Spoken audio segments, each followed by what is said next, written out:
Teman-teman yang dirahmati Allah Subhanahu wa taala, di ayat kedua surat Al-Ankabut Allah menyampaikan sebuah sindiran. Allah nyindir dengan bahasa, emangnya manusia pikir Allah akan biarin aja mereka mengatakan kami telah beriman, sementara mereka tidak diuji.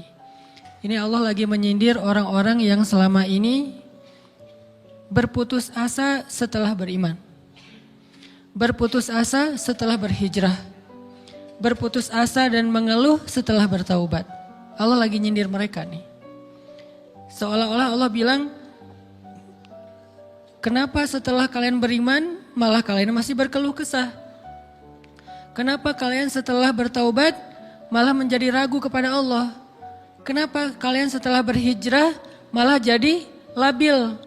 Bukankah harusnya setelah kalian menyatakan kami taubat, kami hijrah, kami beriman, harusnya iman kalian makin mantap? Dan bukti bahwa iman kalian mantap apa? Bahwa ketika kalian diuji, kalian sama sekali tidak goyah. Jadi Allah Subhanahu wa taala seolah-olah mengatakan bahwa ujian adalah tabiat iman. Bahwa ujian adalah tabiat iman. Bisa diuji dengan ujian yang kita tidak suka, bisa juga diuji sebaliknya dengan ujian yang kita suka.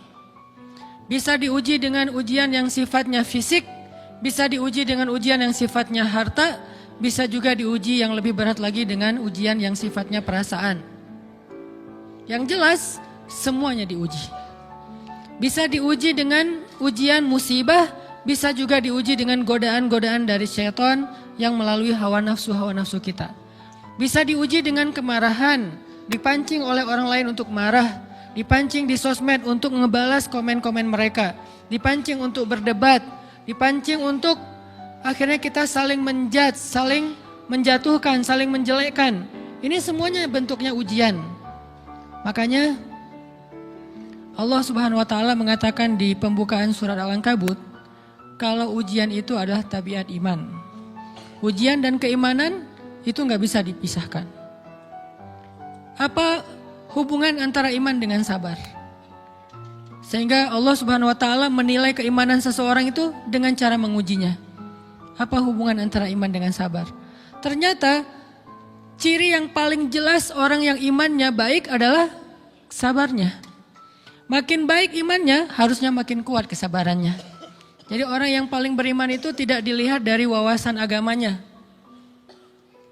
Itu lebih kepada orang yang berwawasan luas, yang ilmunya banyak. Tapi belum tentu orang yang wawasannya luas adalah orang yang paling baik imannya, belum tentu. Bukankah iblis itu wawasannya luas? Dia mengerti banyak hal yang bahkan kita gak ngerti. Iblis ngerti tentang dunia di langit. Iblis mengerti tentang alam yang ada di surga, alam yang ada di akhirat. Iblis tahu, bahkan udah masuk surga. Jadi ilmu iblis lebih banyak daripada kita sekarang. Tapi kenapa iblis malah tidak sebanding antara ilmunya, wawasannya dengan ketakwaan dan kesolehannya? Karena iblis tidak sabar dengan sebuah ujian. Ujian iblis apa? Eksis. Itu ujiannya iblis. Dia udah lama eksis, followersnya banyak. Setiap dia posting, orang berlomba-lomba jadi first like. Setiap dia posting, di repost rame-rame. Di YouTube viral. Channelnya tuh paling banyak subscribersnya. Iblis. Coba cari nanti di YouTube iblis. Ada nggak channel? Itu udah viral banget loh. Eksis banget. Tiba-tiba datang pendatang baru. Muncul pendatang baru. Pendatang baru ini tiba-tiba melejit. Followersnya langsung nambah. Kejar-kejaran akhirnya disalib. Pas lagi kayak gitu dia nggak kuat dengan ujian nama besar, ujian eksistensi, ujian popularitas, ujian siapa yang lebih dihargai, ujian-ujian kayak gitu. Sama kayak kita kadang-kadang ngerasa udah banyak jasa dalam sebuah organisasi, udah banyak jasa dalam sebuah komunitas, udah banyak jasa dalam sebuah lingkungan, masjid, sekolah, organisasi, teman-teman, kita yang paling sering berkorban. Tapi ternyata yang eksis, yang masuk media, yang masuk TV justru orang lain. Itu kan ujian ya. Nah ini nih yang kadang-kadang ujian namanya zulzilu, diguncang perasaannya. Bukan diuji dengan fisik, kadang-kadang ujian sakit, capek, lelah, buat kita bisa kita lalui tuh dalam sebuah organisasi nih. Kita lagi bikin kegiatan sosial, baksos. Di sekolah, dengan OSIS-nya, dengan ROHIS-nya, di kampus, dengan BEM-nya, dengan LDK-nya, kita bikin acara baksos. Kan effortnya lumayan ya. Kita begadang untuk meeting, kita survei lapangan, kita kerja malah tidur sehari cuma 1,5 jam, 2 jam. Fisik kita lelah, fisik kita capek, kadang sampai sakit. Sampai dirawat di rumah sakit gara-gara kena misalnya tipes gitu, gara-gara kita habis-habisan bekerja, itu buat kita gak masalah. Ujian fisik kita lalui. Dan besok mau ngadain lagi, kita yang paling semangat dan aktif. Gak masalah capek juga.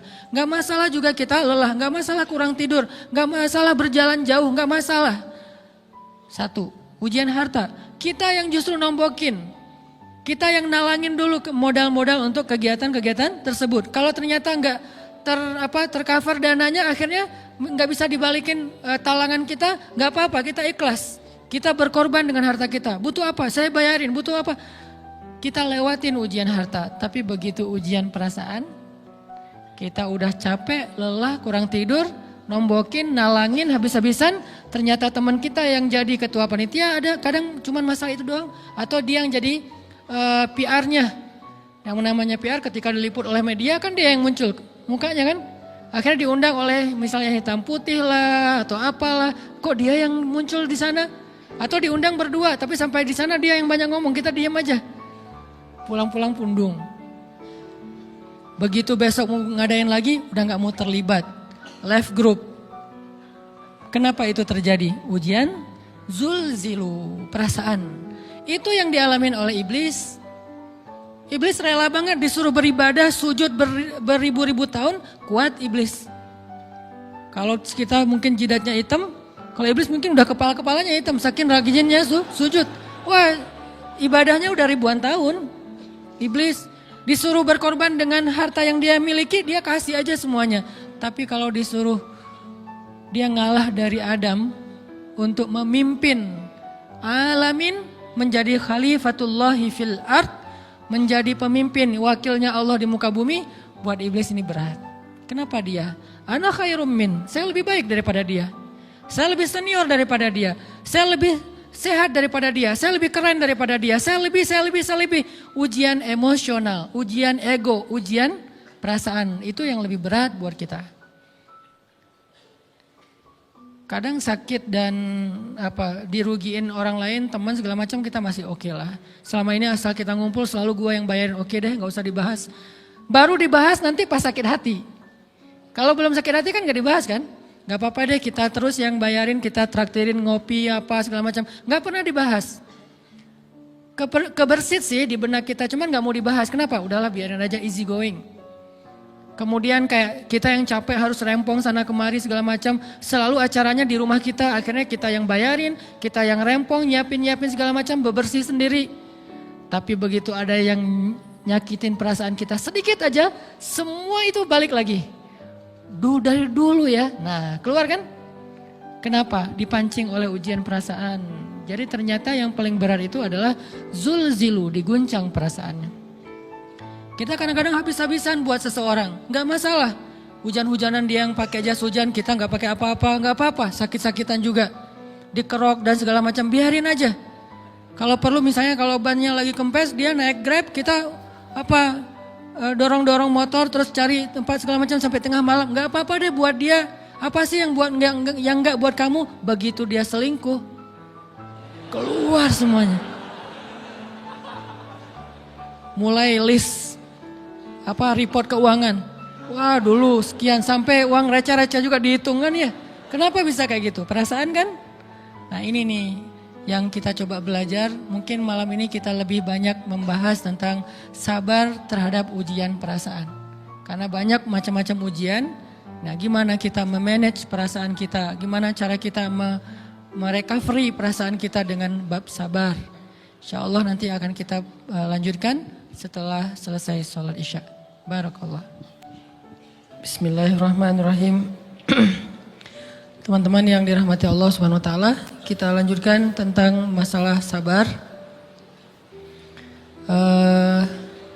Terutama sabar zulzilu, ketika kita diuji dengan ujian ego, marah, perasaan, sakit hati, yang kayak gitu-gitu. Ini ujian jauh lebih berat daripada ujian fisik dan ujian harta. Termasuk rasa cinta, rasa benci, kadang itu menjadi ujian. Kenapa ujian bikin kita jadi tidak lagi logis, nggak realistis, dan kadang-kadang mengabaikan hal-hal nilai-nilai yang kita selama ini pegang sebagai satu kebenaran. Kita ngabaikan batasan-batasan syariat. Ini semuanya ujian dari Allah Subhanahu wa taala. Sehingga tidak disebut orang yang beriman kecuali ketika Allah Subhanahu wa taala melihat dia sabar dalam ujian. Kalau dia nggak sabar dalam ujian, malah di dalam pembukaan surat Al-Ankabut tadi Allah menggolongkan mereka termasuk orang-orang yang munafik. Apa arti yang orang munafik? Orang yang mengaku beriman tapi sebetulnya dia tidak beriman. Apa salah satu buktinya? Dia tidak sabar. Jadi kalau kita mau menilai diri kita mukmin atau munafik, dan ini bukan materi untuk menjudge orang lain, oh ternyata dia itu munafik, bukan. Lagi-lagi konsep kita belajar itu angle-nya untuk diri kita sendiri. Saya sangat tidak merekomendasikan kita belajar untuk mendapatkan kaca pembesar, mencari-cari kesalahan saudara kita. Tapi kita belajar untuk semakin bisa bercermin untuk menemukan aib dan kekurangan diri kita. Jadi semakin kita tahu ilmu agama, semakin kita tahu ayat dan hadis, semakin kita punya cerminan untuk menilai diri kita dan memperbaiki diri kita. Bukan nyari kaca pembesar untuk memperjelas aib-aib dan kesalahan orang lain. Kalau kita pengen menilai diri kita ini orang yang mukmin atau munafik, caranya lihat aja kita sabar nggak nih, terutama dalam masalah emosional, dalam masalah ego, dalam masalah marah, dalam masalah hawa nafsu, dalam masalah perasaan cinta, dalam masalah benci segala macam. Masih bisa nggak kita adil bahkan kepada orang yang kita benci? Adil kepada orang yang kita benci, adil kepada musuh sekalipun. Bahwa jangan sampai kita gara-gara gak suka kepada seseorang, kita berlaku zalim kepada dia. Jangan. Ini berarti kita harus ngelawan ego kita sendiri. Ego untuk memaafkan orang lain. Ego untuk bisa melupakan kesalahan orang lain. Ego untuk bisa berlapang dada dengan hal-hal yang gak nyaman daripada orang lain. Ini adalah ujian yang paling berat. Di situ kita bisa lihat kita nih mukmin atau munafik. Kalau nggak pernah sabar sama sekali dalam masalah ego, dalam masalah emosional, berarti jangan-jangan kita tergolong di antara orang-orang yang kata Allah wa ma hum bimu'minin. Mereka bukan orang yang beriman. Kata Allah di surat Al-Ankabut, mereka itu adalah wala ya'lamannallahul munafikin, orang-orang yang munafik. Nauzubillah min dzalik. Kalau kita merasa pernah sabar terhadap emosi kita, sekarang kita lihat sesering apa kita sabar terhadap emosi kita.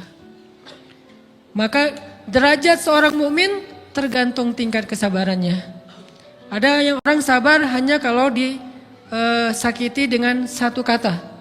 Ada yang sabar dengan satu kalimat. Ada yang sabar dengan satu paragraf. Ada yang sabar dibully rame-rame juga dia sabar. Berarti lahum darajatun inda rabbihim. Orang beriman juga bertingkat-tingkat. Dan tingkatan itu tergantung tingkat kesabaran kita dalam menghadapi ujian. Salah satunya ujian emosional kita, perasaan kita. Sehingga teman-teman yang dirahmati Allah SWT, salah satu program kita untuk terus mengembangkan diri, program untuk tumbuh, program untuk memperbaiki diri kita di hadapan Allah itu adalah coba kita program dalam sehari aja, terus kita nilai berapa kali kita berhasil ngelewatin ujian emosional. Bukan cuman marah, termasuk cinta, benci, tersinggung, sakit hati, kayak gitu-gitu. Berapa kali kita bisa berhasil melewati itu dalam sehari. Gak usah seminggu, sehari aja. Di jalan, sama temen, di grup WA, di IG, di Twitter, di mana gitu. Coba kita lihat berapa kali kita bisa menahan diri kita dan bersabar. Bukan berarti tidak respon ya, bukan berarti pasif. Kita bisa merespon tapi dengan cara yang elegan. Kita bisa merespon tanpa harus memperlihatkan emosional yang meledak-ledak. Bukan berarti ketika disakiti orang, dihina dan segala macam kita diam aja. Gak selalu kayak gitu. Kadang-kadang kita perlu merespon untuk mengklarifikasi, tabayun kalau kata orang-orang yang dalam ilmu fikih. Kita harus tabayun, tapi tabayun dengan marah itu beda. Tabayun dengan mencela itu beda. Sehingga kita mencoba menahan diri berpikir, aduh capek kalau gitu. Tapi kan ini bagian dari pembelajaran. Makin terbiasa kayak gitu, terbiasa elegan, maka otomatis jadi nggak terlalu repot lagi. Kan awal-awal bersikap pengen yang bijaksana, yang elegan, yang dewasa, itu kan kadang-kadang harus diusahain ya. Karena belum mengkarakter. Harus mikir dulu gimana ya sikap yang paling dewasa, gimana ya sikap yang paling bijaksana, gimana ya sikap yang paling wise, gimana ya sikap yang paling elegan, masih mikir. Tapi setelah berkali-kali kita latihan, lama-lama itu menjadi spontanitas kita. Dan kalau udah bisa kayak gitu, insya Allah kita sudah mulai meniru nih akhlak Nabi Muhammad SAW. Ini ujian perasaan banget. Kalau tadi saya ngasih contoh diselingkuhin itu sebetulnya cuman bercanda ya. Karena diselingkuhin ini pastinya bukan ujian, tapi musibah. Pengkhianatan ya, tidak ada tempat. Gimana kita ngelawan perasaan kita kalau lagi kayak gitu? Gimana kita ngelawan perasaan kita kalau lagi diuji? Gimana cara kita bersabar? Karena iman dan sabar itu bisa dibilang satu paket. Gak disebut orang beriman kalau gak sabar. Dan insya Allah orang yang sabar itu adalah ciri-ciri orang beriman. Gak mungkin disebut orang beriman kalau gak sabar. Kita pikir memang iman itu hanya ucapan. Kalau iman itu cuma ucapan, inna sholati wa nusuki wa mahyaya wa mamati lillahi rabbil alamin, gampang. Kalau iman itu cuma ucapan, hasbiyallah wa ni'mal wakil, gampang. Kalau iman itu cuma ucapan, la haula wa la quwata illa billah, gampang. Kalau iman itu cuma ucapan iyyaka na'budu wa iyyaka nasta'in, gampang. Tapi Allah mengatakan wa ma hum bimu'minin. Ahasiban nasu ayyutraku ayyaqulu amanna wa hum la yuftanun. Emangnya cukup dengan hanya mengatakan kami telah beriman lalu tidak diuji? Ternyata iman adalah sabar dalam ujian. Jadi nggak mungkin orang disebut beriman sementara dia tidak sabar, sementara dia emosional, sementara dia temperamen, sementara dia orangnya meledak-ledak, sementara dia orangnya mengeluh, sementara dia orangnya berputus asa. Nggak mungkin. Karena ulama mengatakan la tayasu, jangan berputus asa. Fa innal ya's laisa min akhlaqil muslim atau mu'min. Karena sesungguhnya keputusasaan bukan di antara akhlak orang yang beriman. Orang yang beriman itu tidak pernah berputus asa. Serumit apapun masalah kita, kalau kita punya yakin sama Allah bahwa Allah ala kulli syai'in qadir, maka kita pasti akan punya harapan. Kalau kita yakin bahwa Allahu Akbar, sebesar apapun masalah kita, Allah lebih besar daripada masalah kita kan? Bukankah kita mendengar Allahu Akbar, Allahu Akbar. Ada gitu yang lebih besar daripada Allah? Harusnya kita tidak pernah berdoa kepada Allah sambil mengatakan, ya Allah saya punya masalah besar. Itu sama aja dengan kita ngeledekin Allah. Sama aja kayak kita datang ke teman kita bilang gini, saya mau pinjam duit. Enggak akan banyak kok, saya tahu kamu kalau kebanyakan kamu enggak akan sanggup. Kan enggak mungkin kita ngomong gitu kan ya. Saya lagi banyak hutang nih. Saya mau minta tolong sama kamu. Insya Allah saya enggak akan minta seutuhnya. Saya tahu kamu juga kurang duitnya. Saya minta dikit-dikit aja lah. Kan enggak gitu kan cara kita minta tolong. Sama aja kita doa, ya Allah saya punya masalah besar. Ngomong ke Allah punya masalah besar. Kalau kita ngomong ke manusia kayak gitu wajar, tapi ke Allah, ya Allah saya punya masalah kecil nih. Apa? Ada hutang sedikit, berapa? 100 M. Allah kan ghaniyun, maha kaya, jadi jangan pernah mengatakan 100 M itu besar di hadapan Allah. Kita ngeremehin Allah banget. Bukankah Allah maha kaya? Jangan pernah mengatakan bahwa musibah kita, ditinggalkan orang yang kita cintai, dibully seluruh dunia, itu besar di hadapan Allah. Bukankah Allah cukup buat kamu, kata kamu? Inna sholati wa nusuki wa mahyaya hasbiyallahu wa ni'mal wakil. Jadi Allahu Akbar. Sehingga kalau kita berdoa, ya Allah saya punya sedikit masalah. Bukankah Umar pernah mengatakan, ya nafsi, idza daqat alaikid dunya, fala taquli ya rabbi indi hammun kabir, faquli ya hammun indi rabbun kabir.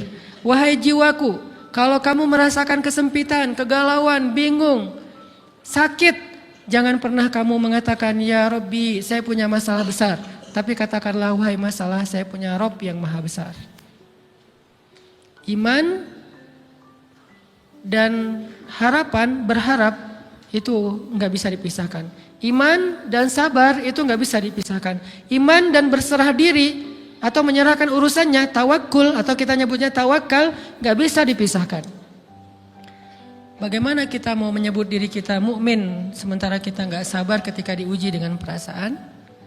Alhamdulillah kalau kita selama ini masih bersabar dengan ujian fisik. Ujian fisik yang setiap hari kita alamin apa? Lelah, capek, pulang kerja, pulang sekolah, pulang dari kampus, ngaji. Capek kan? Belum lagi macet-macetan, belum mandi pula. Dari tadi pagi, dari semalam kurang tidur. Dan segala macam, lelah, capek, ngantuk. Kadang-kadang sampai drop kesehatan kita. Kita bisa lalui itu, gak apa-apa capek-capek juga, yang penting saya pengen belajar. Jalan nih jauh-jauh, ada yang dari Sumedang, ada yang dari Lembang, ada yang dari Banjaran, dari mana-mana datang pengen ngaji. Jarak jauh gak apa-apa, macet gak apa-apa, lelah gak apa-apa, habis duit gak masalah. Tapi sampai di sini kesenggol dikit aja sama teman kita, dalam ucapan mungkin, dalam ekspresi kadang-kadang kita senyumin gak dibalas senyum, atau mungkin hal-hal sepele. Itu bikin seolah-olah amal kita yang udah habis-habisan tadi jadi berkurang sampai habis pahalanya. Ujian perasaan. Kadang-kadang datang ke sini nggak ada rasa tidak nyaman sedikit mungkin dengan teman kita atau dengan orang yang di sebelah kita, akhirnya kita merasa tersinggung, akhirnya kayak jadi berlebih-lebihan. Di tangga, di pintu, pas keluar, di tempat wudhu, di mana. Hal sepele sebetulnya, tapi mengganggunya bukan fisik kita. Yang terganggu bukan harta kita, tapi yang terganggu perasaan kita nih, rasa nyaman kita yang terganggu. Seolah-olah hilang semuanya. Jadi gak berarti. Ini namanya ujian teman-teman. Mudah-mudahan kita bisa istiqomah dalam masalah perasaan ini.